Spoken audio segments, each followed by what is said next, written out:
الشيطان الرجيم بسم الله الرحمن الرحيم الحمد لله رب العالمين والصلاة والسلام على سيد الأنبياء والمرسلين وآله الطيبين الطاهرين المعصومين أما بعد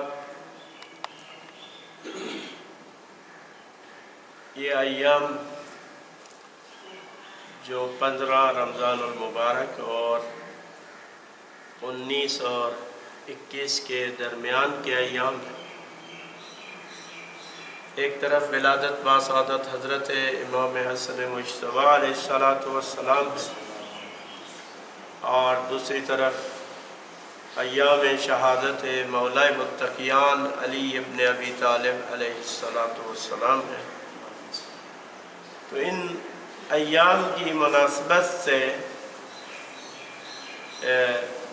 آج سے جس موضوع پر انشاءاللہ آپ کی خدمت میں اپنی گزارشات پیش کروں گا وہ وصیت نامہ ہے مولا امیر المومنین علی ابن ابی طالب علیہ السلام کا امام حسن علیہ السلام کے نام۔ اور دوسری بات یہ بھی ہے کہ ان ایام کی برکت سے، ماہ مبارک رمضان کے ایام کی برکت سے یہ بھی ایک مقصد ہے کہ ہم جو ہماری بنیادی کتابیں ہیں ان کا بھی ایک تعارف ہو جائے اور آپ احباب یا باقی سننے والے کسی حد تک ان سے مانوس ہوں یا انس پیدا کریں۔ اب ان ایام میں اور اس مختصر سے وقت میں ہم نہ ان تمام دعاؤں کی تشریح کر سکتے ہیں، نہ ان سب دعاؤں کو بیان کر سکتے ہیں، اور نہ ہم ان سب کے حوالے سے تشریح اور تفسیر کی جا سکتی ہے، اور نہ آپ میں اور سننے والوں میں اتنا ہمت و حوصلہ ہو ان سب کو سنیں۔ لیکن ایک تعارف ہو جاتا ہے، ممکن ہے اس تھوڑے سے تشریح اور تفسیر کے ساتھ ایک رغبت پیدا ہو آپ مومنین کے اندر، اور آپ ان کتابوں کا از خود سے مطالعہ کریں اور خود سے آپ ان کتابوں کو دیکھیں۔ تو یہ وصیت نامہ جو امام حسن علیہ السلام کے نام ہے، مولا امیر المومنین علی ابن ابی طالب علیہ السلام کا، یہ نہج البلاغہ کے اندر موجود ہے۔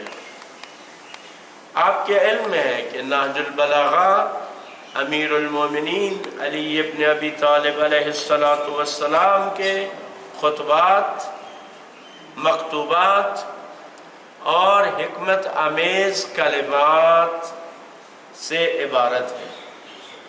نہج البلاغہ کے 3 حصے ہیں۔ پہلے حصے میں امیر المومنین علیہ السلام کے خطبات ہیں، آپ کی تقریریں ہیں، آپ کے ارشادات ہیں جو مختلف مواقع پر آپ نے بیان فرمائے، اور دوسرے حصے میں آپ کی تحریریں ہیں جو آپ نے مختلف لوگوں کو، اپنے گورنرز کو، اپنے عاملین کو یا دوسرے افراد سے جو آپ نے خط و کتابت کی یا کچھ چیزیں آپ نے خود تحریر کی، وہ موجود ہے۔ اور تیسرے حصے میں مختصر حکمت آمیز آپ کی کلمات ہیں۔ لیکن ان تینوں میں جو ایک بات مشترک ہے وہ یہ ہے کہ چونکہ جنہوں نے، جس ہستی نے مولا امیر المومنین کے ان خطبات اور مکتوبات اور کلمات کو جمع کیا، وہ خود ایک بہت بڑے ادیب تھے، شاعر تھے، بہت بڑے عالم تھے، عربی ادب کے بہت بڑے ماہر تھے۔ سید محمد بن حسین رضی الشریف، انہوں نے اس کو جمع کیا۔ تو انہوں نے فقط ان خطبات کا انتخاب کیا، ان کلمات کا انتخاب کیا جو فصاحت و بلاغت کے اعتبار سے اپنے کمال درجے پر تھے۔ اس کا مطلب یہ ہے کہ یہ سارے مولا کے خطبات اور کلمات نہیں ہیں اس نہج البلاغہ میں، فقط وہ ہے جو فصاحت و بلاغت کے اعتبار سے ایک شاہکار۔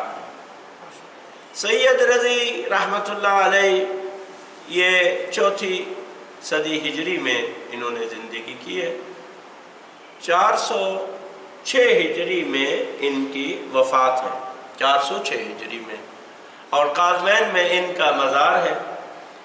اگر آپ کو توفیق حاصل ہو اور خدا نصیب کرے اور یہ حالات بہتر ہو جائیں، آپ قازوین جائیں تو ان کے مزار پہ بھی آپ ضرور جائیں۔ یہ حرم کے باہر اس بازار کی طرف جو باب قبلہ ہے اور جو دوسری طرف باب ہے، اس کے درمیان میں ان کے بھائی سید مرتضیٰ کا بھی مزار ہے، اور تھوڑا سا آپ گلی میں آگے جائیں تو سید رضی کا مزار ہے۔ تو بہرحال ان کے لیے ایک داستان ہے، بڑی مشہور واقعہ ہے شیخ مفید علیہ رحمہ کے۔ یہ دونوں شاگرد تھے۔ ایک دن کہتے شیخ مفید علیہ رحمہ نے رات کو خواب دیکھا کہ حضرت زہرا سلام اللہ علیہا خواب میں تشریف لائی ہے، اور امام حسن اور امام حسین علیہ السلام کو ساتھ لیا ہوا ہے، یعنی اسی بچپن میں۔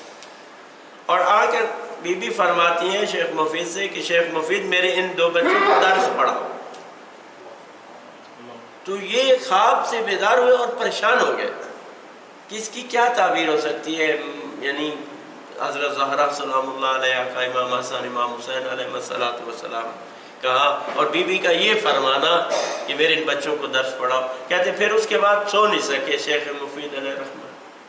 دوبارہ صبح نماز کا ٹائم ہو گیا، نماز پڑھی اور پھر درس میں چلے گئے، چونکہ یہ شیخ مفید علیہ رحمہ کا بغداد میں درس تھا۔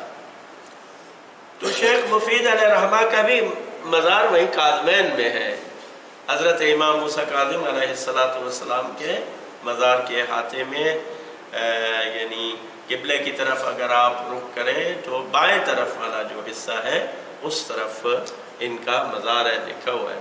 بلکہ جو ہی آپ باہر نکلتے ہیں روضے سے تو اس طرف ان کا مزار ہے۔ تو یہ بغداد میں تھے، اور وہاں پر حوضہ علمیہ کی بنیاد رکھی، اور بہت بڑی لائبریری تھی، کتاب خانہ تھا۔ اور پھر ان کے شاگرد تھے شیخ طوسی علیہ رحمہ، ان کے زمانے میں وہاں پر اہل سنت نے شیعوں پر حملہ کیا، یلغار کی، اور ان کے محلے کو اور اس جگہ کو تاراج کیا، اور جو کتاب خانہ تھا بہت بڑا جس کو شیخ مفید علیہ رحمہ نے قائم کیا تھا اس کو آگ لگا دی۔ اور اس کے بعد ان کے شاگرد شیخ طوسی علیہ رحمہ نجف میں منتقل ہو گئے، اور انہوں نے پھر نجف میں حوضہ علمیہ کی بنیاد رکھی۔ اس سے پہلے جو تھا مرکز جو تھا شیعت کا علمی لحاظ سے وہ بغداد تھا۔ تو یہ جناب شیخ مفید علیہ الرحمہ جب درس میں پہنچے تو کچھ دیر کے بعد دیکھا کہ ایک سیدزادی ہیں، اس نے اپنے وہی 2 بچوں کو پکڑا ہوا ہے اور شیخ مفید کے پاس آتی ہیں اور آ کے کہتی ہیں شیخ مفید میرے ان 2 بچوں کو درس پڑھا۔ تو ان کو وہ رات والا خواب تھا۔ وہ 2 بچے کون تھے؟ ایک سید مرتضیٰ تھے اور ایک سید رضی رحمہ اللہ تھے۔ تو یہ دونوں امام موسیٰ کاظم علیہ السلام کے نسل پاک سے 2-3 پشتوں سے ان کا سلسلہ نسب حضرت امام موسیٰ کاظم علیہ السلام سے ملتا ہے۔ تو اس سے ان 2 بزرگان کی اہمیت کا پتہ چلتا ہے کہ یہ بہت بڑے عالم اور ان کی بہت بڑی خدمات ہیں۔ تو سید رضی نے اسناد البلاغہ کو جمع کیا، اور بہت سارے اور بھی خطبات ہیں امیر المومنین علیہ السلام کے جو دیگر کتابوں میں موجود ہیں، اور اس کی سند جس کو ایک اہم مسئلہ قرار دیا جاتا ہے۔ آج بھی بات اہل سنت اس پہ اعتراض کرتے ہیں جی یہ سید رضی نے خود اس کے مثلا یہ جملات اور خطبات ہیں۔ بہرحال یہ ایک علمی موضوع ہے، الگ اس کی داستان ہے۔ تو اس کے 3 حصے سید رضی نے اس کو جمع کیا۔ اس میں جو خطبات کی تعداد ہے، بعض اس نقل کی بھی مختلف ہے، بعض زیادہ خطبات کی تعداد 241 خطبے ہیں امیر المومنین، اور مکتوبات کی تعداد جو ہے وہ 79 ہے، 79 ہے۔ اور جو اقوال ہیں یعنی مختصر سے آپ کے جملات پر مشتمل حکمت امیز جو باتیں ہیں ان کی تعداد جو ہے وہ 480 ہے۔ اور اس کا جو ترجمہ کیا ہے اردو زبان میں، ویسے تو اس کی بہت زیادہ شرح لکھی گئی، 100 سے زیادہ کہتے ہیں اس کی شرح ہے، یعنی اس کی تفسیریں لکھی گئیں 100 سے زیادہ عربی زبان میں، اور کئی کئی جلدوں میں مشتمل ہے۔ اس میں مشہور جو شرح ناج البلاغہ ہے ابن ابی الحدید معتزلی کی ہے، جس کے اکثر حوالے دیے جاتے ہیں، اور بھی بہت ساری شرح ہیں۔ اور اردو میں سب سے پہلے اس کا جو ترجمہ کیا وہ علامہ مفتی جعفر حسین احل اللہ مقامہ۔ مفتی جعفر حسین 1914 میں گجرانوالہ میں پیدا ہوئے اور ابتدائی تعلیم انہوں نے یہاں سے حاصل کی، پھر 1926 میں لکھنؤ چلے گئے، 10 سال 9 سال وہاں پر علم حاصل کیا، پھر 1926 سے 1935 تک، پھر 1935 میں نجف اشرف چلے گئے، 1940 تک وہاں پڑھتے رہے، اور بڑے بڑے اس اساتذہ سے انہوں نے کسب فیض حاصل کیا، اور اس کے بعد پھر واپس گجرانوالہ تشریف لائے 1940 میں۔ خود بہت بڑے ادیب تھے، یعنی علامہ مفتی جعفر حسین، آپ ان کے ناج البلاغہ کو دیکھیں کہ واقعاً انہوں نے بھی ترجمہ بھی شاہکار کیا ہے، اور یہ ہر کسی کی بات نہیں ہے، یعنی ایک طرف عربی زبان پر ان کو تسلط تھا، دوسرا اردو زبان پر تسلط تھا، اور آپ جانتے ہیں کہ ایک عربی زبان سے یا کسی بھی زبان سے دوسری زبان میں ترجمہ کرنا اور من و عن اس مفہوم کو بیان کرنا مختصر سے الفاظ میں، یہ مہارت کا کام ہے۔ تو بہرحال انہوں نے اس ترجمے کو انجام دیا، اور اسی طرح سے صحیفہ سجادیہ کا بھی انہوں نے ترجمہ کیا ہے۔ ایک اور بھی ان کی کتاب ہے سیرت امیر المومنین علی ابن ابی طالب علیہ السلام، بہت بڑے عالم تھے ہمارے، اور پھر مختلف حکومت نظریاتی کونسل کے بھی ممبر رہے، ختم نبوت تحریک میں بھی ان کا بہت بڑا کردار رہا ہے، اور ملت تشیع پاکستان میں جو ہمارے ینگ لوگ ہیں آج ان کے علم کے لیے ہے کہ جب ضیاء الحق کے زمانے میں اس نے اسلام کے نفاذ کا نعرہ لگایا تو ملت تشیع کے اندر یہ تشویش پیدا ہوئی کہ کہیں ایسا نہ ہو کہ ہم پر یہ دوسرا اسلام جو ہے وہ نافذ کر دیں، لہذا کہا کہ ہمارے لیے ہماری فقہ ہونا چاہیے۔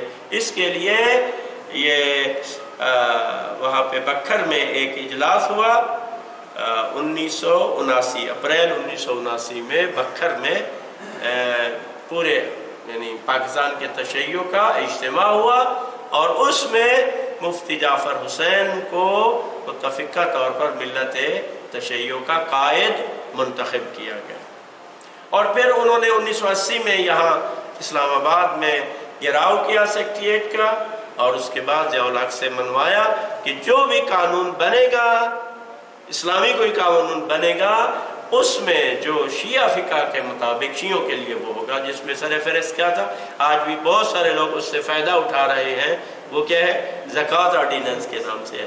اس میں دے گا کہ شیعہ سے زکوٰۃ نہیں کاٹی جائے گی، شیعہ اپنے مسلک اور فقہ کے مطابق زکوٰۃ دیں گے، کیونکہ ہماری فقہ کے مطابق زکوٰۃ ہے، لیکن حکومت کو دینا جو ہے وہ لازم نہیں ہے کہ ہم خود سے اس کے مصارف جو ہے وہ کریں اور استعمال کریں، حکومت زبردستی ہم سے زکوٰۃ نہیں لے سکتی۔ تو آپ دیکھیں کہ یہ ان کی خدمات اور اس کے نتیجے میں آج تک یہ چل رہا ہے، اور بہت سارے سنی بھی اس سے فائدہ اٹھا جاتے ہیں۔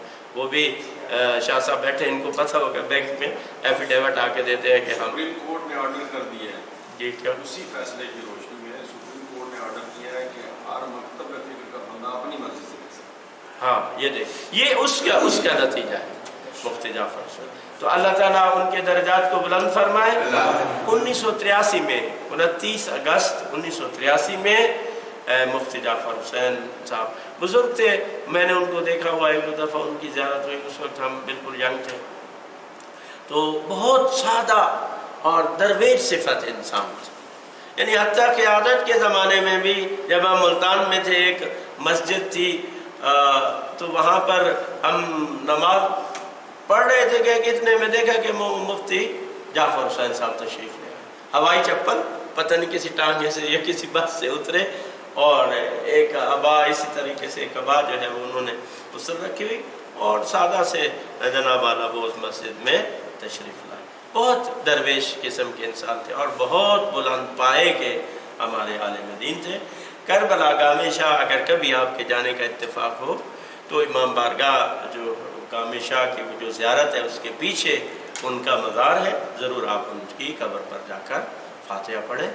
اللہ تعالیٰ ان کی اور جس نے بھی مذہب اہل بیت علیہ السلام کی خدمت کی ہے، اللہ تعالیٰ ان سب کو ان کی خدمات کا بہترین اجر عنایت فرمائے، اور ان کو اور مفتی جعفر حسین صاحب کو اور سید رضی شریف رحمۃ اللہ علیہ کو مولا متقیان علی ابن ابی طالب علیہ السلام کے جوار میں جگہ عنایت فرمائے۔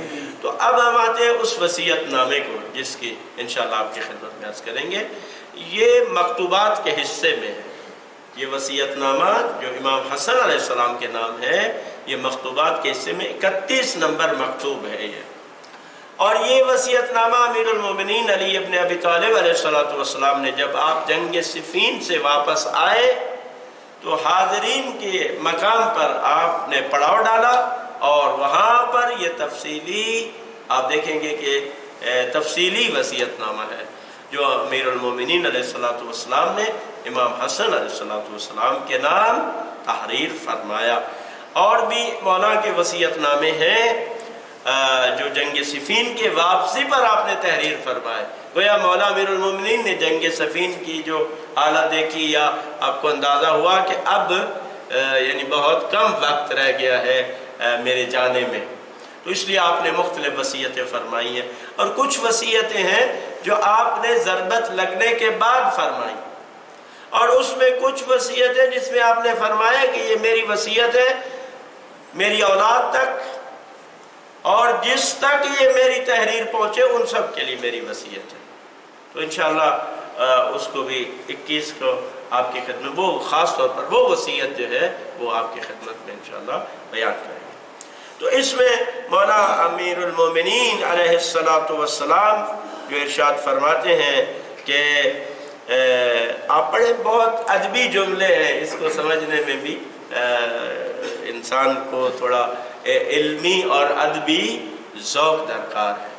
ہاں ایک اور بات بھی عرض کر دوں کہ ایک اور ترجمہ بھی موجود ہے، وہ مولانا ذیشان حیدر جوادی صاحب نے کیا ہے، جو کہ دبئی ابوظہبی میں بہت بڑا عرصہ رہے اور اپنا انڈیا کے تھے، تو نجف کے پڑھے ہوئے تھے، ان کا بھی ترجمہ بہترین ترجمہ ہے، انہوں نے بھی شرح لکھی ہے، انہوں نے بھی اس کی اپنے حساب سے جو ہے وہ شرح لکھی ہے، لیکن جو میرا اپنا ایک مطالعہ ہے اس میں مفتی جعفر حسین کا جو ترجمہ ہے وہ اعلیٰ ترین جو ہے وہ ترجمہ ہے، اور بعض جگہوں پہ ان کا ترجمہ صحیح ہے۔ بہرحال اللہ تعالیٰ ان سب کو جزائے خیر دے۔ اس میں مولا امیر المومنین فرماتے، میں صرف پڑھ لوں گا جتنا آپ کو سمجھ آ جائے، وإلا باقی آپ خود گھر جا کے اس کا مطالعہ کیجئے گا۔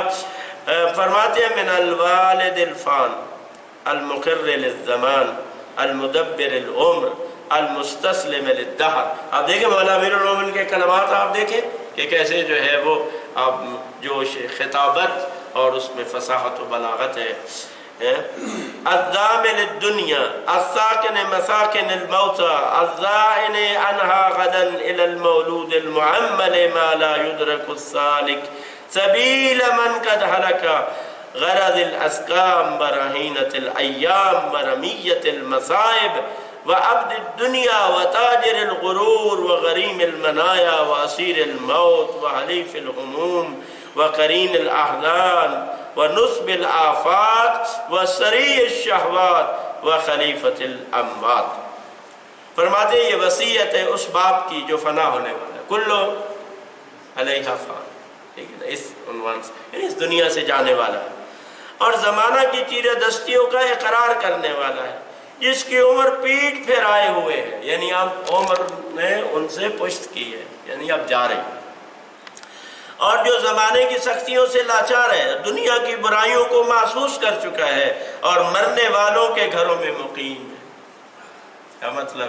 ہم جس گھر میں ہیں اس کے مالک پہلے کوئی اور تھے اور وہ مر چکے ہیں، یعنی ہم مرنے والوں کے گھروں میں مقیم ہیں، جن کے بھی آبائی گھر ہیں ان سے پہلے وہاں کوئی اور آباد تھے، اور اب وہ جا چکے، اب ہم ہیں۔ دیکھیں مولا کس طرح سے یعنی ان کے الفاظ میں بھی انسان کے لیے کس طرح نصیحت ہے. فرماتے ہیں مرنے والوں کے گھروں میں مقیم اور کل کو یہاں سے رخت سفر باندھ لینے والا، اس باپ کی طرف سے یہ وصیت ہے اس بیٹے کے نام جو نہ ملنے والی بات کا آرزو مند ہے. شاید اس سے مراد یہ کہ انسان کی ویسے آرزو ہے کہ ہمیشہ زندہ رہے، مرے نہیں، لیکن اس آرزو کو کوئی نہیں پا سکتا. جادہ عدم کا راہ سے پار ہے. جادہ کہتے ہیں راستے کو، سڑک کو، خیابان کو. عدم فنا، یعنی جو عدم کے راستے کا راہی ہے، یعنی ہر ایک کو عدم کی طرف جانا ہے. بیماریوں کا ہدف ہے، زمانہ کے ہاتھ گروی ہے، مصیبتوں کا نشانہ ہے. یہ دنیا مصیبتوں کا گھر ہے جو بھی اس میں ہے. دنیا کا پابند اور اس کی فریب کاریوں کا تاجر، موت کا قرض دار، اجل کا قیدی ہے. یعنی جب تک ہماری مدت ہے ہم اس دنیا میں ہیں، ٹھیک ہے نا، ہم اس سے فرار کرنا چاہیں تو نہیں فرار کر سکتے. یعنی اگر ہم مرنا چاہیں، خودکشی تو حرام ہے نا، ویسے اگر بھئی ہم مر جائیں تو نہیں مر سکتے جب تک کہ ہماری موت نہیں آئے گی. کہا اجل کا قیدی ہے، غموں کا حلیف ہے یعنی ساتھی، حزن و ملال کا ساتھی، آفتوں میں مبتلا، نفس سے عاجز اور مرنے والوں کا جانشین ہے. یعنی یہ جملے کیا ظاہر کرتے ہیں کہ آج اگر ہم اپنے مرنے والوں کے جانشین ہیں تو اس کا مطلب ہے ہم نے بھی جانا ہے.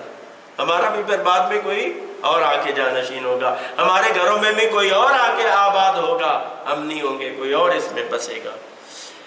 فرمایا اما بعد تمہیں معلوم ہونا چاہیے کہ میں نے دنیا کی روگردانی، زمانے کی موزوری اور آخرت کی پیش قدمی سے جو حقیقت پہچانی ہے وہ اس امر کے لیے کافی ہے کہ مجھے دوسرے تذکروں اور اپنی فکر کے علاوہ دوسروں کی فکر کروں. یعنی جو کچھ میں نے سیکھا ہے وہ یہ ہے کہ میں اپنی فکر کروں، خود اپنے لیے سوچوں، مگر اس وقت جب کہ دوسروں کے فکر و اندیشے کو چھوڑ کر میں اپنی دھن میں کھویا ہوا تھا. یعنی جب مجھے دوسروں کی فکر نہیں تھی، اپنی فکر تھی، اسی فکر میں میری عقل و بصیرت نے مجھے خواہشوں سے منحرف اور روگردان کر دیا اور میرا معاملہ کھل کر میرے سامنے آ گیا. یعنی حقیقت حال معلوم ہو گئی اور مجھے واقعی حقیقت اور بے لاگ صداقت تک پہنچا دیا. میں نے دیکھا کہ تم میرا ہی ایک ٹکڑا ہو. میں عربی عبارت نہیں پڑھ رہا وقت کی اس سے، بلکہ جو میں ہوں وہی تم ہو.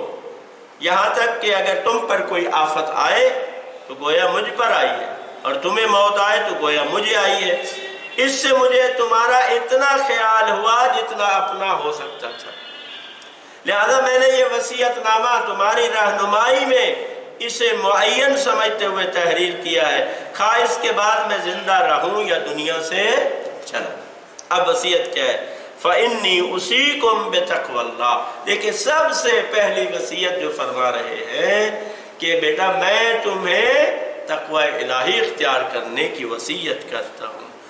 اَيْ بُنَيَّ وَلُزُومِ أَمْرِهِ. پہلی وصیت تقوی، دوسری اللہ کے احکامات کی پابندی، لزوم امرہ، حکم خدا کی پابندی، وَإِمَارَةِ قَلْبِكَ بِذِكْرِهِ.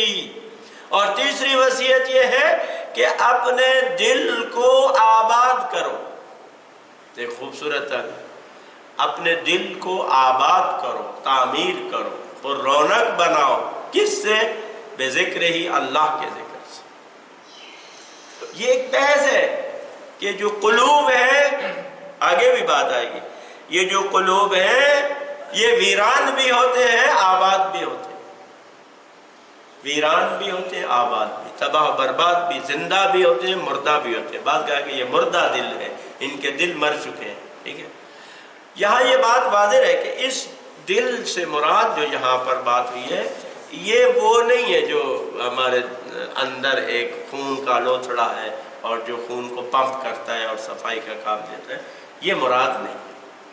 قلب سے مراد جہاں بھی قرآن میں یا باقی جگہوں پر استعمال ہوا ہے، اس سے مراد انسان کی روح، عقل اور ادراک کی قوت ہے. یہ جو سوچنے اور سمجھنے کی صلاحیت ہے، یہ جو چیزوں کو اب لینے کی اور اس سے نتیجہ لینے کی انسان کے اندر صلاحیت ہے، اس کو قلب جو ہے وہ کہا گیا ہے۔ یہ قلب، عقل، روح بعض دفعہ ایک ہی چیز کے نام ہے، لیکن اس کے مختلف جہات ہیں۔ یعنی جب ہم سوچ اور فکر کی جہت سے اس چیز کو دیکھتے ہیں تو اس کو ہم عقل کہتے ہیں، ٹھیک ہے۔ جب ہم جسم کے مقابلے میں اس چیز کو دیکھتے ہیں جو غیر مادی ہے تو اس کو ہم روح کہتے ہیں، ٹھیک ہے۔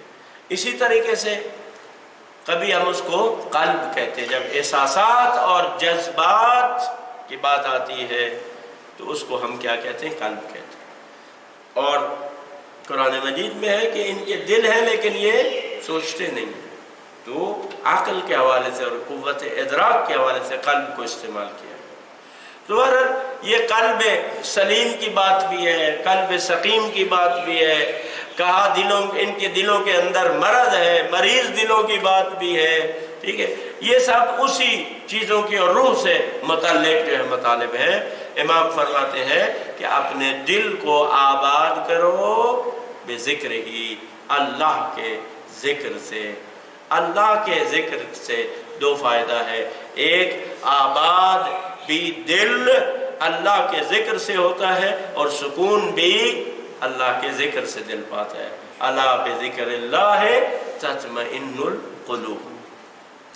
اور دیکھیے اگر یہ ذکر نہ ہو تو یہ دل شیطان کی آمادگاہ بن جاتا ہے۔ نہج البلاغہ میں ہے کہ بعض کے دل ایسے ہیں کہ وہ شیطان کا گھونسلہ ہے، حتیٰ شیطان نے وہاں انڈے دیے ہیں اور اس کے بچے پیدا ہو گئے ہیں۔ یعنی اس قدر انسان کا دل شیطان کا یعنی ٹھکانہ اور مسکن بن جاتا ہے کہ پھر وہ جیسے شیطان کہتا ہے مکمل طور پر انسان اس میں آ جاتا ہے۔ تو اگر ذکر نہ ہو، ذکر خدا نہ ہو تو یہ دل جو ہے وہ شیطان کا مرکز اور مسکن بن جاتا ہے۔ جب رحمان کہتے ہیں نا کہ اللہ کا گھر کون سا ہے، تو ایک یہ کہا گیا مومن کا دل خدا کا گھر، جہاں خدا بستا ہے وہ مومن کا دل ہے۔ تو جب رحمان نہیں ہوگا کسی دل میں تو وہاں پر پھر شیطان آ جائے گا، اور پھر اس کا تمام اوڑھنا بچھونا، کھانا پینا، گفتگو کرنا، کام کرنا، سب کے پیچھے کیا ہے؟ وہ شیطانی فکر اس کی کار فرما ہوگی۔ تو آبادی اور سکون قلب کس سے ہے؟ ذکر الہی سے ہے۔ اب دیکھیں ذکر، آج صرف اس کے بارے میں تھوڑا سا ٹائم ہے تو عرض کرتے ہیں، باقی انشاءاللہ بعد میں۔ فرماتے ہیں کہ ذکر دو طرح، ایک ذکر لفظی ہے اور ایک ذکر قلبی یا ذکر عملی ہے۔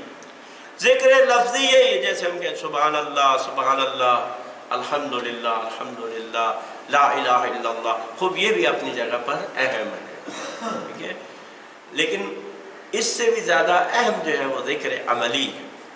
ذکر معنی یاد ہے، عربی زبان کا لفظ ہے ذکر، ذکر معنی یاد ہے، کسی کا ذکر کرنا، یاد کرنا، یا کسی کی یاد کو اپنے ذہن میں رکھنا، دل میں رکھنا، یا اس کا زبان سے تذکرہ کرنا، یہ ذکر کہلاتا ہے۔ تو اگر زبان سے آپ کسی کو یاد کریں گے تو یہ ذکر لفظی ہو جائے گا، اگر دل میں کسی کی یاد کو بٹھائے ہوئے ہوں گے تو یہ قلبی ذکر ہو جائے گا۔ اور عملی ذکر اصل میں عملی ذکر ہے۔ عملی ذکر کیا ہے؟ اس میں امام محمد باقر علیہ السلام کا فرمان آپ کی خدمت میں عرض کرتا ہوں۔ آپ فرماتے ہیں تین چیزیں ایسی ہیں جن کا انجام دینا انتہائی مشکل ہے۔ تین چیزیں ایسی ہیں جن کا انجام دینا انتہائی مشکل ہے، اور پھر وہ فرماتے ہیں اس میں تیسری چیز ذکر اللہ علی کل حال، ہر حال میں ذکر خدا میں رہنا یہ سب سے دشوار ترین کام ہے۔ آپ دیکھیں اللہ تعالیٰ نے نماز کے لیے بھی کیا فرمایا؟ اقم الصلاۃ لذکری، کہ نماز کو میرے ذکر کے لیے قائم کرو، میرے ذکر کے لیے برپا کرو، یعنی میری یاد کے لیے برپا کرو۔ مصیبت ہے ہماری، جو مصیبت ہے، افسوس ہے ہمارے اوپر کہ ہماری نماز میں اگر کوئی نہیں ہوتا تو خدا نہیں ہوتا۔ خدا کی یاد نہیں. ہم دنیا کے خیالات میں مگن رہتے ہیں. یاد خدا سے ہماری نماز خالی ہوتی ہے. کبھی ہم سوچیں اور دیکھیں کہ ایک اللہ اکبر کبھی ہم نے خدا کی طرف پوری توجہ کے ساتھ انجام دیا. کوشش کریں. اگر نہیں ہے جن کی کیفیت ہے خدا اور اس میں اضافہ کرے. اگر نہیں ہے تو ہم کوشش کریں, خدا سے طلب کریں کہ خدا جب ہم نماز کے لیے کھڑے ہوں تو تیری یاد ہمارے دل میں موجود ہو. جب یاد خدا کی کسی اور کی یاد نہیں آئے گی, لیکن ہمارا مسئلہ اور ہوتا ہے. تو فرمایا ذکر علی کل حال. ذکر کیا ہے؟ ذکر عملی کیا ہے؟ امام فرماتے ہیں وَهُوَ أَن يَذْكُرُ اللَّهَ عَزَّ وَجَلَّ عِنْدَ الْمَعْصِيَّةِ. فرماتے ہیں جب گناہ, ذکر عملی یہ ہے کہ جب کوئی نافرمانی کرنے لگے تو اس وقت اللہ کو یاد کرے. يَهُمُّ بِهَا, اور اس کو اہمیت دے. فَيَهُولُ ذِكْرَ اللَّهِ بَيْنَهُ وَبَيْنَ تِلْكَ الْمَعْصِيَّةِ. فرمایا کہ پھر اللہ کی یاد اس کے گناہ میں اور اس شخص کے درمیان حائل ہو جائے گی اور انسان وہ گناہ نہیں کرے گا. اور فرمایا کہ یہ قرآن کی اس قول کی تشریح ہے جس میں اللہ تعالیٰ ارشاد فرماتا ہے إِنَّ الَّذِينَ اتَّقَوْا إِذَا مَسَّهُمْ طَائِفٌ مِّنَ الشَّيْطَانِ تَذَكَّرُوا فَإِذَا هُمْ مُبْصِرُونَ. دیکھ فرماتے ہیں کہ وہ لوگ جنہوں نے تقوی اختیار کیا ہے, جب ان کو شیطان کا کوئی گروہ مس کرتا ہے یعنی اس کے وسوسے آتے ہیں, اس کے ذہن میں شیطانی وسوسے آتے ہیں, تو متقی وہ ہے تذکروا کہ وہ خدا کو یاد کرتے ہیں, ذکر کرتے ہیں. فَإِذَا هُمْ مُبْصِرُونَ, جب وہ اللہ کو یاد کرتے ہیں تو پھر وہ اہل بصیرت ہو جاتے ہیں, یعنی ان کو وہ سمجھ آ جاتی ہے, حق و باطل میں فرق ہو جاتا ہے, پتہ چل جاتا ہے یہ شیطان کا حکم ہے, اور وہ اس سے کیا کرتا ہے؟ پرہیز کرتا ہے. تو یہ فرمایا مولا نے کہ وَإِمَارَةِ قَلْبِكَ بِذِكْرِهِ, کہ اللہ کے ذکر سے اپنے دل کو آباد کرو. دل کے بارے میں بہت ساری روایات ہیں. کہتے ہیں دلوں کو زنگ لگتا ہے جس طرح لوہے کو زنگ لگ جاتا ہے, ٹھیک ہے, دل مردہ ہو جاتے ہیں, دل بیمار ہوتے ہیں. اور اس کے مقابل میں کیا ہے؟ سالم دل ہے, صحت مند دل ہے. تو وہ قلب سلیم, ایک کتاب ہے شہید غیب کی, اس کا نام ہی قلب سلیم ہے, اردو میں بھی موجود ہے. تو اس میں بتایا کہ قلب مریض کیا ہوتا ہے, قلب سلیم کیا ہے, اور نجات اسی کی ہوگی. قرآن فرماتا ہے جو قلب سلیم کے ساتھ آئے گا, جو اپنے صحیح و سالم دل کے ساتھ آئے گا. بار الہ ہمارے دلوں کو اپنے ذکر سے آباد فرما. بار الہ اپنے ذکر سے ہمارے دلوں کو سکون عطا فرما. پروردگار ہمیں ذکر لفظی اور عملی کی توفیق عطا فرما. پروردگار ہمارے دلوں کو اپنی یاد سے معمور فرما, اور اپنے اولیاء کی یاد سے معمور فرما. اور ہمیں امام اول امیر المومنین علی ابن ابی طالب علیہ السلام کی ان وصیتوں پر عمل کرنے کی توفیق عطا فرما. والحمدللہ رب العالمین.